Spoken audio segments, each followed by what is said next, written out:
Montana Haven, and welcome back to my kitchen. Guess what? Today I'm going to show you how to make date pudding. And a few of you have asked for it since I believe I did it for Thanksgiving. I made some date pudding. And so some of you have been asking, show us how to make it.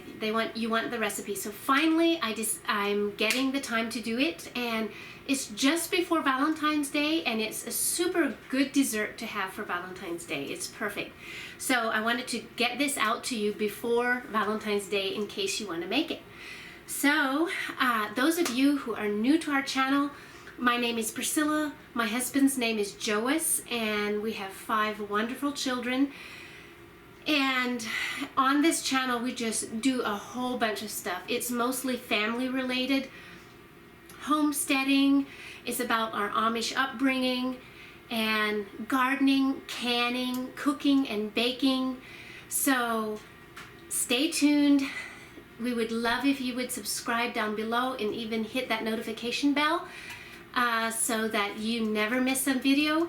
And because we have a whole bunch of different content, and you can go back and watch a whole bunch of stuff that we already did. But let's get started with this date pudding. I'm actually going to a ladies meeting tonight. We call it ladies meeting or ladies night. Once a month, us ladies here in the community get together and we each bring a dish along to share, and so we usually have lots of goodies to eat, and then also usually someone hosts it, or we usually have it at our church house, but someone leads it, and sometimes we just have a fun time. Like even sometimes we do a game, but often one of the ladies will share something from her heart or whatever the Lord is saying to her. And so it's a good time for us ladies to come together and connect. So I'm making this for tonight, so I need to get it made and get it cooled off so that it's perfect for tonight. So let's get started. The first thing you want to do is heat up a cup of water, and you want to heat it to boiling and then shut it off, and then you want to put in your chopped dates, 1 cup of chopped dates. And these dates that I buy they're already chopped and they're rolled, I think, in oat flour so they don't stick together, but you can probably even just chop up your own dates or whatever you want to do. But yes, put that in, and also put in 1 teaspoon of baking soda, and then 1 tablespoon of butter so that the butter can melt. And then you let that mixture cool off for just a little. It doesn't have to be totally cool, but for a little bit, and then we will get started mixing the rest of the cake. Okay, let's get this cake started. This is cooled off. The dates, water, soda, and butter have cooled off. And so what we do first is just dump that in here, in this bowl. This cake, it makes kind of a flat, almost like a bar type cake, because you don't need that much to make a pudding, because we also make a pudding and then whipped cream. So we have that in there, and then you just add your stuff. Like here's 1 egg, you add 1 egg, you add 2 teaspoons of vanilla, and a pinch of salt. It just asks for a little pinch of salt, so salt always helps it to bring out the flavor.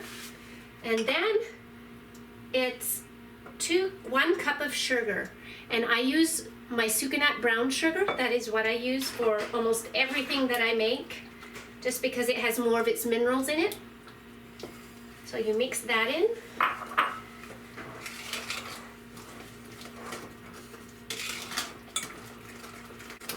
Mix it all together. And then you put in 1.5 cups of flour, and I'm using spelt flour, but you can use whatever flour you want.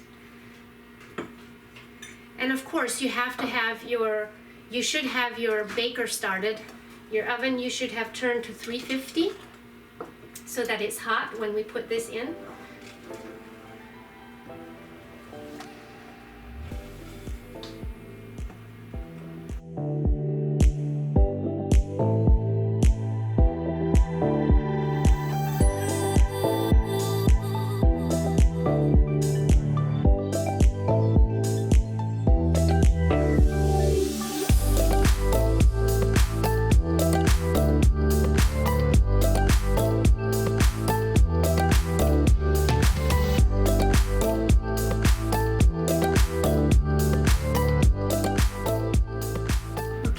date cake is in the oven, let's get started on making the caramel pudding. Now, most people don't do this, but I do this, and I will write it in the recipe down below for you. But what I do first is you have to put in 3 tablespoons of butter in a saucepan, and then you add 2 cups of brown sugar. Now I go very scant on the 2 cups of brown sugar, and usually what I do is just put in 1 cup of brown sugar, and then I put in about 4 tablespoons of erythritol and stevia mixture so that I don't use as much sugar. And then I let that sugar and butter kind of caramelize a little bit in the heat, and it even turns a little bit darker, I think. And then I put in my water, 1.5 cups water, and then in a separate bowl I mix together 1.5 cups milk and 6 tablespoons cornstarch and 1 egg yolk and 1 whole egg.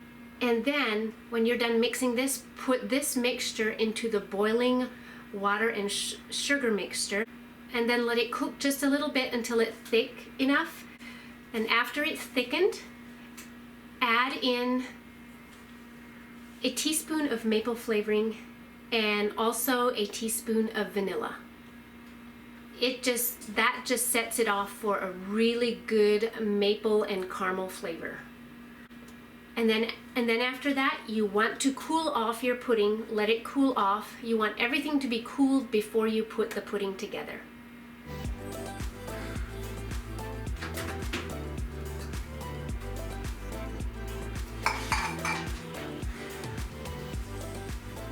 Well, my cake is done. And you know what? I forgot to mention that it actually asks for a cup of nuts. And I was going to put a cup of nuts in it, but I forgot because I often don't, because my oldest daughter, Avalon, does not care for nuts in anything. And so I usually don't put that in. But I'm taking this to ladies' night, so I could have put in nuts. But just, that's optional if you want to put in nuts. And I let this bake for between 25 and 30 minutes exactly. It was about, I think it was about like 27 minutes that I let this bake, but I'll put it down. Everything that I did, I'll write out in the description box below for you guys. And also the pudding, because I revised the recipe a little bit that I had, I would put only 5 tablespoons of cornstarch in, not 6. I said 6, and it made my pudding a little too thick. I like it if it's more of a, almost like it almost runs, but this barely does. You know, where it's just a very, like a thin sauce. But this has almost got too thick, but what you can always remedy that by just putting in a little water. Just put in a little more water and thin it out, because it's sweet enough. It definitely is sweet enough.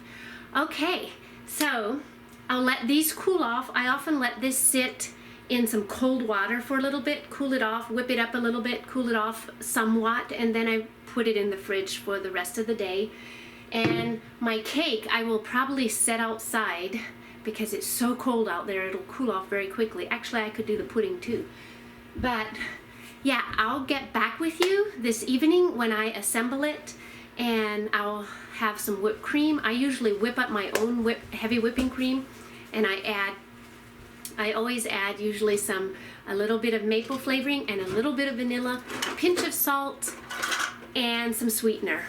And I just, I don't have the measurements for that, because I just taste it as I go, see if it's sweet enough or not. And yeah, you can just use Cool Whip if you want, or whipped topping, but I like to whip up my own whipped cream. So I will be assembling it tonight just before I go to ladies' meeting, and I will show you how to do that. And yeah, I'll be back. All right, everything has cooled off and it is ready to assemble. And if you can tell here, I just cut up this date cake in like small little squares, about probably 1/2 inch.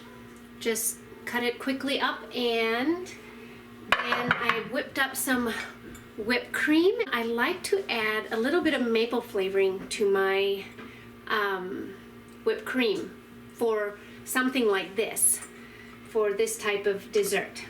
And here I have a dessert bowl that I just picked up in a thrift store. You find some really nice stuff in thrift stores if you take time to look for it. And yeah, it's for like you can put a layer salad in here, or puddings, any type of layering dessert. So this is what I'm going to use. So let's get started. And I have a little audience here. My little Chloe Shalom.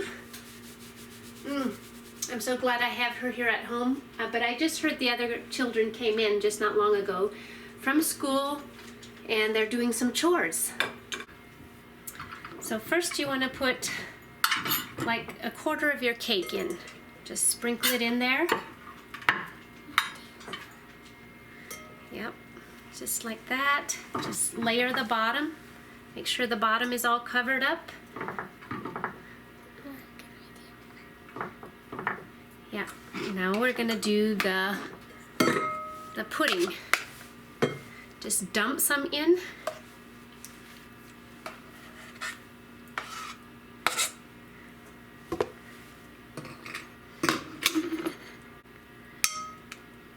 Next, we'll do some whipped cream.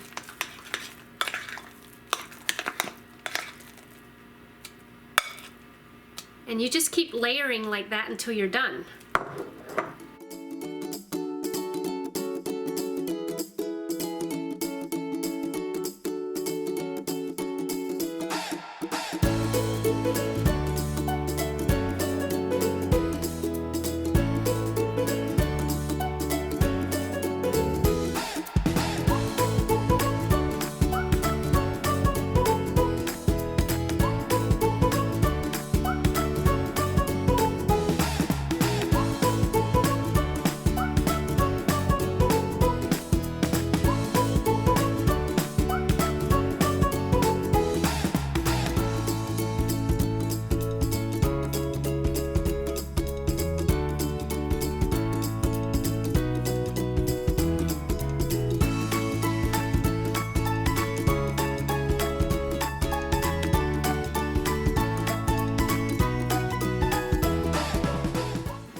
Okay, here we have it. We only made like 2 layers in here. We could have done more if it would have gone a little bit less with everything, but I like how it looks. So this is, my hands are dirty, something very simple to do. It doesn't take long to make it, actually, just a couple different steps, and it's something so nice to make for like Valentine's Day, Valentine's night. Make it for the family, and I am sure they'll love it. All right, thank you all so much again for watching, and let me know if you tried this out. And we will see you all in the next video. Bye. Bye.